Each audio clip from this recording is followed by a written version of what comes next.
Hello friends, आपका बहुत बहुत स्वागत करता हूँ आपके अपने चैनल लॉ स्टडी 2020 में।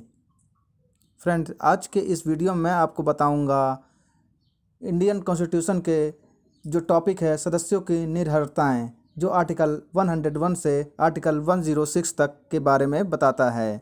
तो दोस्तों, इसके अगर आपको वीडियो अच्छा लगे तो लाइक और सब शेयर कीजिएगा, और कोई प्रश्न हो तो कमेंट में ज़रूर लिखिएगा। चैनल पर जो नए हैं तो चैनल को सब्सक्राइब और नोटिफिकेशन ऑन करके रखिए, ताकि जब भी मैं नया वीडियो अपडेट करूं तो उसका नोटिफिकेशन आपको मिल सके। बात करते हैं आज के टॉपिक के बारे में, सदस्यों की निर्भरताएं, जो कि इंडियन कॉन्स्टिट्यूशन में पार्ट 5 में दिया हुआ है। तो दोस्तों, हम लोग आज जो है आर्टिकल 101 से आर्टिकल 106 तक देखेंगे इस सेशन में। आर्टिकल 101 क्या कहता है? स्थानों का रिक्त होना। इसमें 1 2 3 हैं। इसमें पहला हम लोग देखते हैं 1 2 3 4 हैं। इसमें हम लोग पहला देखते हैं, कोई व्यक्ति संसद के दोनों सदनों का सदस्य नहीं होगा, और जो व्यक्ति दोनों सदनों का सदस्य चुन लिया जाता है उसके एक या दूसरे सदन के स्थान को रिक्त करने के लिए संसद विधि द्वारा उपबंध करेगी। दूसरा है, कोई व्यक्ति संसद और किसी राज्य के विधानमंडल के किसी सदन दोनों का सदस्य नहीं होगा, और यदि कोई व्यक्ति संसद और किसी राज्य के विधानमंडल के किसी सदन दोनों या सदस्य चुन लिया जाता है तो ऐसी अवधि की समाप्ति के पश्चात जो राष्ट्रपति द्वारा बनाए गए नियमों में विनिर्दिष्ट की जाए, संसद में ऐसे व्यक्ति का स्थान रिक्त हो जाएगा यदि उसने राज्य के विधानमंडल में अपने स्थान को पहले ही नहीं त्याग दिया है। तीसरा है दोस्तों, यदि संसद के लिए सदन का सदस्य का अनुच्छेद 102 के खंड 1 या खंड 2 में वर्णित किसी निर्भरता से ग्रस्त हो जाता है या यथास्थिति सभापति या अध्यक्ष को संबोधित अपने हस्ताक्षर सहित लेख द्वारा अपने स्थान का त्याग कर देता है, और उसका त्यागपत्र यथास्थिति सभापति या अध्यक्ष द्वारा स्वीकार कर लिया जाता है, तो ऐसा होने पर उसका स्थान रिक्त हो जाएगा।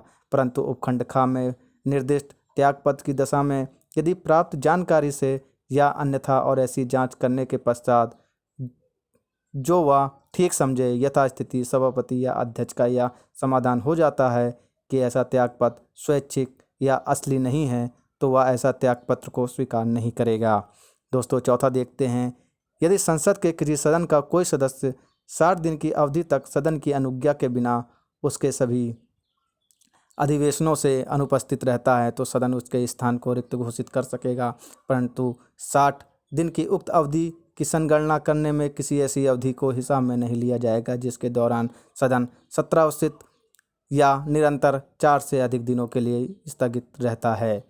आर्टिकल 102 देखते हैं दोस्तों, सदस्यता के लिए निर्भरताएं। पहला है दोस्तों, इसमें कोई व्यक्ति संसद के किसी सदन का सदस्य चुने जाने के लिए और सदस्य होने के लिए निर्धारित होगा। का है दोस्तों, यदि वह भारत सरकार के या किसी राज्य की सरकार के अधीन ऐसे पद को छोड़कर जिसको धारण करने वाले का निर्हित न होना संसद के विधि द्वारा घोषित किया है, कोई लाभ का पद धारण करता है। खा है दोस्तों, यदि वह विकृत है और सक्षम न्यायालय की ऐसी घोषणा विद्यमान है। गा है, यदि वह अनुन्मोचित दिवालिया है। घा है, यदि वह भारत का नागरिक नहीं है या उसने किसी विदेशी राज्य की नागरिकता स्वेच्छा से अर्जित कर ली है, या वह किसी विदेशी राज्य के प्रति निष्ठा या अनुशक्ति को अभिस्वीकार किए हुए है। आखिरी है दोस्तों, यदि वह संसद द्वारा बनाए गए किसी विधि द्वारा या उसके अधीन इस प्रकार निर्धारित कर दिया जाता है। इसका स्पष्टीकरण भी है दोस्तों, इस खंड के प्रयोजनों के लिए कोई व्यक्ति केवल उस कारण भारत सरकार के या किसी राज्य के सरकार के अधीन लाभ का पद धारण करने वाला नहीं समझा जाएगा कि वह संघ का या ऐसे राज्य का मंत्री है। दोस्तों, दूसरा है, कोई व्यक्ति संसद के किसी सदन का सदस्य होने के लिए निर्हर्ती होगा यदि वह 10वीं अनुसूची के अधीन इस प्रकार निर्हर्ती हो जाता है।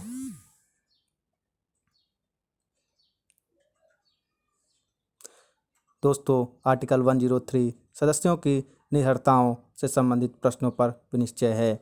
इसमें दोस्तों पहला, यदि यह प्रश्न उठता है कि संसद के किसी सदन का कोई सदस्य अनुच्छेद 102 के खंड 1 में वर्णित किसी निर्भरता से ग्रस्त हो गया है या नहीं, तो वह प्रश्न राष्ट्रपति को विनिश्चय के लिए निर्देशित किया जाएगा और उसका विनिश्चय अंतिम होगा।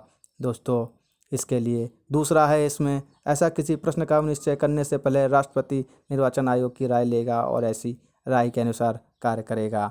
आर्टिकल 104 क्या कहता है दोस्तों? अनुच्छेद 99 के अधीन शपथ लेने या प्रतिज्ञान करने से पहले या अर्हित न होते हुए या निहत्थी किए जाने पर बैठने और मत देने के लिए शास्ति।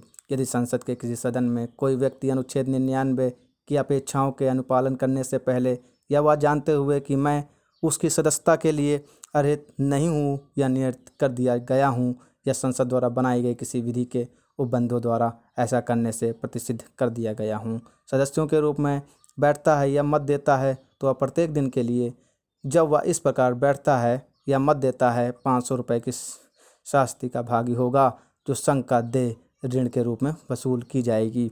तो दोस्तों, हम लोगों ने इस सेशन में आर्टिकल 101 से 104 तक समझा।